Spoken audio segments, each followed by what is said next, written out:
Hello everyone! Hello, my name is Jackie. Hello sa inyong lahat. And I'm originally from the Philippines and moved here in Canada since 2007. And nagtatrabaho ako bilang supervisor sa sa food and beverage industry for 13 years habang of course tinutulungan ko rin yung sarili ko na mag-build ng plan A bilang isang online business owner. So, isa din akong masayang asawa, of course, and very proud na nanay sa anak namin na si Harrison. And yes, isa siyang toddler, 3.5 years old. So sa lahat ng mga hardworking parents dyan, let me share why having the right online business has been a true blessing for my family. So hindi lang ito tungkol sa flexibility o sa pagiging home-based, kundi sa peace of mind na alam kong kaya ko pang mag-provide for my family without sacrificing precious time with them. So with this business, wala nang long commutes, walang strict schedules, just the ability to be fully present for my little one while I'm building something meaningful na makukuha niya later on. So before, nung nasa maternity leave ako, laging, I just wanna make sure my microphone is on. Nung naka-maternity leave ako, lagi akong nagwo-worry na baka hindi sapat yung income para sa anak namin. Na-realize ko na yung job ko at yung job ni Kyle ay hindi talaga siya sapat para makamit namin yung financial independence na gusto naming pareho for a better future. Kaya naman, we decided to start an online business and ako ang mismo nakakita ng ad ng coach ko and right away, I registered online. Nilagay ko yung pangalan ko, my valid email address, and I got connected to my coach.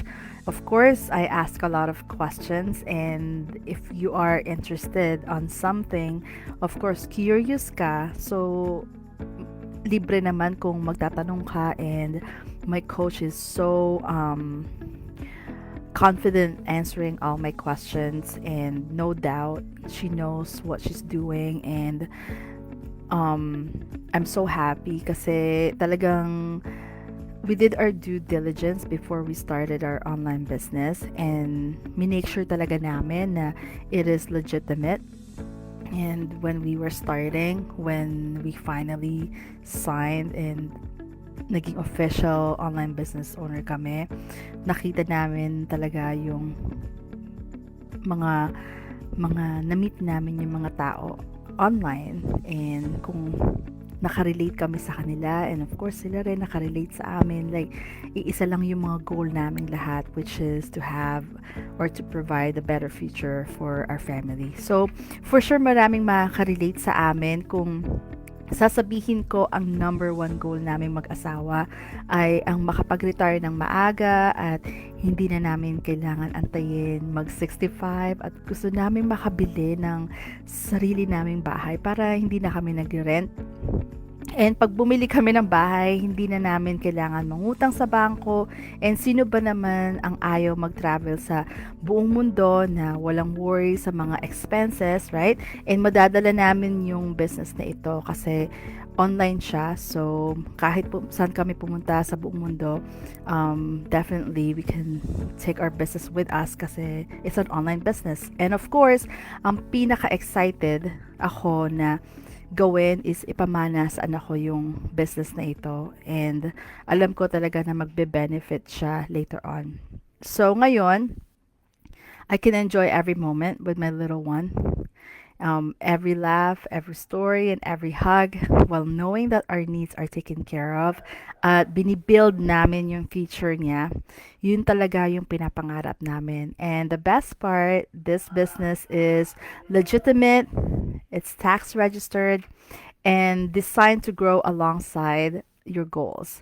So it's truly given me the calm confidence to focus on what truly matters, what my family ones without constant stress. Kasi nakaka-stress talaga kung iisipin mo, iisa lang yung stream of income mo, which is your full-time job, or kung hindi pa sapat, a lot of people, a lot of our fellow kababayans na nasa ibang bansa naghahanap ng dalawa or tatlo pang trabaho, and they end up not having that quality time na gusto nila para sa mga anak nila, sa asawa nila, or sa family nila.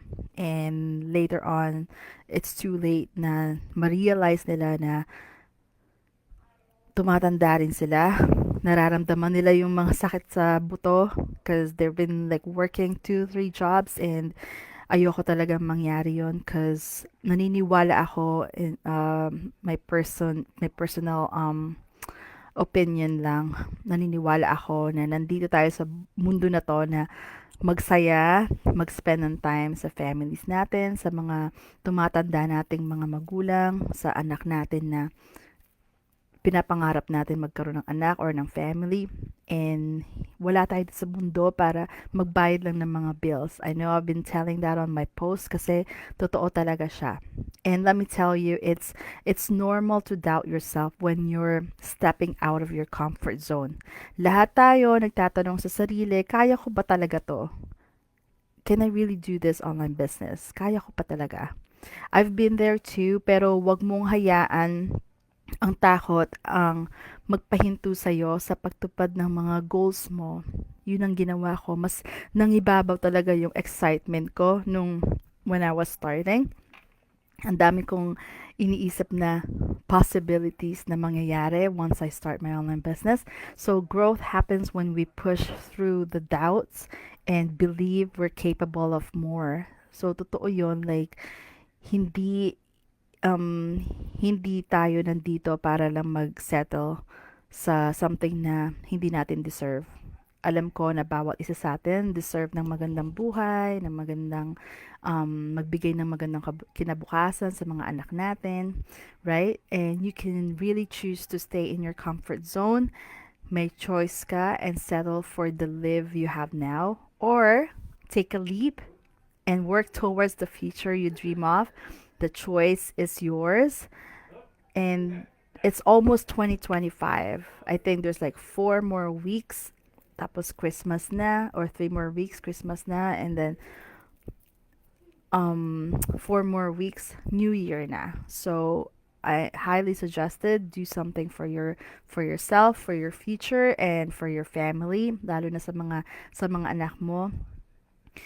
And yes, if you've been looking for a way to create a life that works for you and gives you the peace of mind every parent deserves, I'd be happy to guide you. It's really possible to find something that not only support your family but also brings you joy and fulfillment. Kailangan natin 'yon as like mga magulang. Let's make this season about building memories and living with purpose. If you are curious, please, if you are curious, feel free to reach out. I'm here to help. I'm willing to share my knowledge, and ituturo ko sa inyo lahat kung ano yung mga natutunan ko.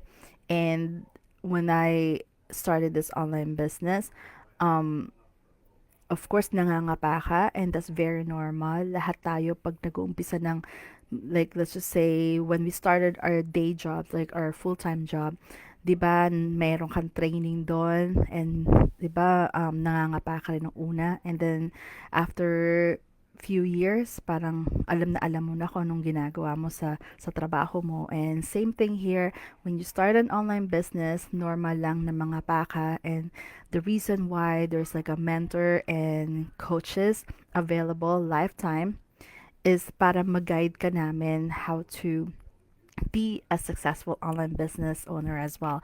So, when you start your online business, I will provide the system, the tools, and the social media marketing. Um, hindi ka na kailangan mag-start from scratch, and I'm willing to help you. And yes, like easy magkakaroon tayo ng ma, what's it call it, madaling communication because it's online, so we can do like communicate through Messenger, Facebook Messenger, or like through Zoom. So it depends. So if you are interested to learn more, all you have to do is send me a message. Mag-send ka lang ng message sa akin. Just say, Jackie, how? Okay na yun. Naiintindihan ko, and I can like give you, yeah, like I can answer some of your questions. And so I think that's it for me. And sana meron kayo natutunan. And I hope that I I'm really hoping that I'm inspiring everyone out there na magulang na tulad ko and tulad namin ni Kyle. And yes, kaya natin to guys, and alam ko kung gaano kahirap maging magulang. Alam ko kung gaano kahirap ang iwan yung mga anak natin na pag pupunta tayo ng trabaho. Naranasan ko rin yung iyak ng anak ko na nagmamakaawa, why do I have to go to work? And ganun din sa asawa ko, bakit kailangan namin magtrabaho? But you know what? Merong solusyon. It's really up to us if we're gonna take the next step. It's really up to us if we are going to leave our comfort zone para sa family natin. Anyway, nagsara na yung ilaw. So close na. So yeah, see you guys later and have a good night. Bye.